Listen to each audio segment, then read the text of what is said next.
بسم اللہ الرحمن الرحیم۔ آج کی اس ویڈیو میں ہم نبی اکرم صلی اللہ علیہ وسلم کے متعلق کچھ واقعات بیان کریں گے۔ ہمارے پیارے نبی صلی اللہ علیہ وسلم ملک عرب میں پیدا ہوئے۔ اسی سرزمین پر پہلے بھی انبیاء کرام مبعوث ہوتے رہے۔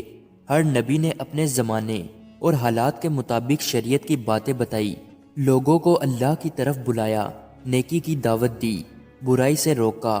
آخر میں ہمارے پیارے نبی حضرت محمد مصطفیٰ صلی اللہ علیہ وسلم مبعوث ہوئے۔ آپ نے بھی وہی تعلیم دی جو سابقہ نبیوں نے دی۔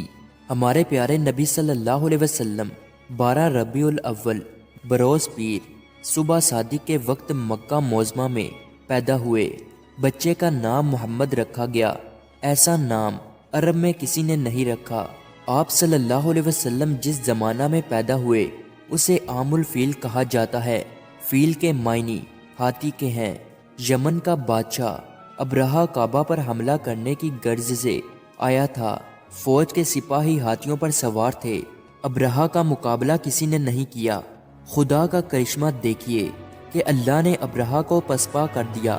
اس کے بہت سے سپاہی ہلاک ہو گئے۔ عرب میں دستور تھا کہ بچہ پیدا ہوتے ہی دائیا کے حوالے کر دیا جاتا اور وہ اپنے گاؤں لے جا کر اپنی نگرانی میں پرورش کرتی۔ بچہ کھلی ہوا میں پرورش پاتا، تندرست و توانائی سے رہتا، صاف ستھری زبان سیکھتا، زبان میں فصاحت و بلاغت ہوتی۔ چنانچہ اسی روایتی دستور کے مطابق آپ صلی اللہ علیہ وسلم کو حلیمہ سعدیہ کے حوالے کیا گیا۔ جب آپ صلی اللہ علیہ وسلم کی عمر 6 سال کی ہوئی تو حلیمہ سعدیہ آپ صلی اللہ علیہ وسلم کو حضرت آمنہ کے پاس لے آئی۔ کچھ عرصہ بعد حضرت آمنہ رضی اللہ تعالی عنہا کا انتقال ہو گیا۔ ماں کی شفقت سے محروم ہونے کے بعد آپ صلی اللہ علیہ وسلم کے دادا عبد المطلب نے پرورش کرنے کی ذمہ داری سنبھال لی۔ عبد المطلب آپ صلی اللہ علیہ وسلم کو پیار و محبت کے ساتھ پرورش کرتے رہے۔ 2 سال کے بعد ان کی وفات ہو گئی تو آپ صلی اللہ علیہ وسلم کے چچا ابو طالب نے آپ صلی اللہ علیہ وسلم کو لے لیا۔ ہر طرح سے آپ صلی اللہ علیہ وسلم کا خیال رکھا اور آپ صلی اللہ علیہ وسلم کی نگرانی کرتے رہے۔ جب آپ صلی اللہ علیہ وسلم کچھ سمجھدار ہوئے تو تجارتی سفر میں ابو طالب کے ساتھ جاتے تھے۔ آپ صلی اللہ علیہ وسلم بکریاں بھی چراتے تھے، اپنے چچا کے گلوں کی رکھوالی بھی کرتے اور چرانے کے لیے جنگل لے جاتے۔ آپ صلی اللہ علیہ وسلم نے اپنے چچا ابو طالب کے ہمراہ کئی تجارتی سفر کیے، خرید و فروخت کے طریقے سیکھے۔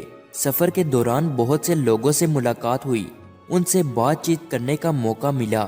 آپ صلی اللہ علیہ وسلم اکثر ملک شام جایا کرتے تھے۔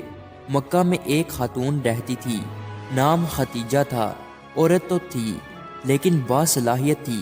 وہ بھی تجارت کرتی تھی اور اپنا مال ملک شام بیچتی تھی۔ حضرت ختیجہ آپ صلی اللہ علیہ وسلم کے بارے میں اکثر سنا کرتی تھی کہ آپ صلی اللہ علیہ وسلم ایک کامیاب تاجر ہیں اور آپ صلی اللہ علیہ وسلم کی اعلیٰ صفات اور حسن اخلاق سے بھی واقف تھی۔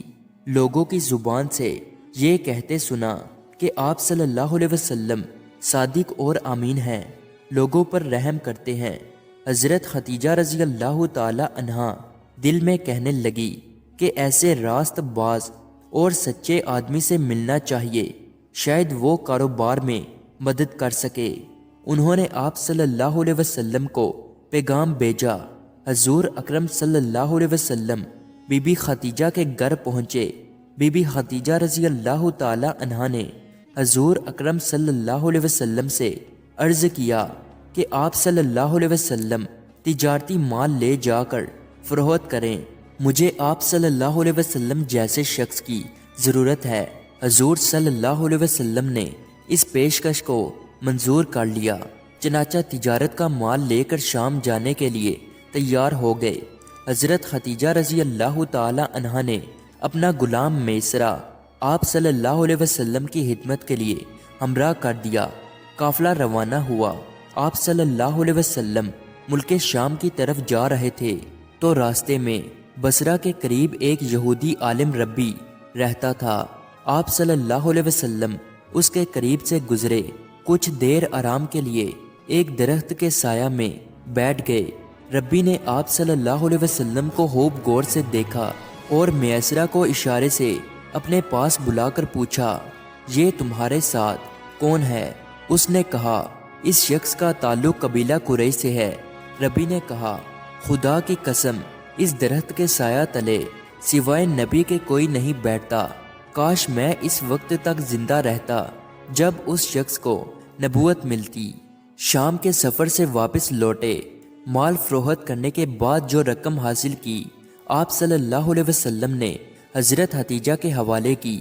حضرت حتیجہ رضی اللہ تعالی عنہا نے میسرہ سے سفر میں پیش آنے والے حالات و دریافت کیے اور آپ صلی اللہ علیہ وسلم کے بارے میں بھی پوچھا۔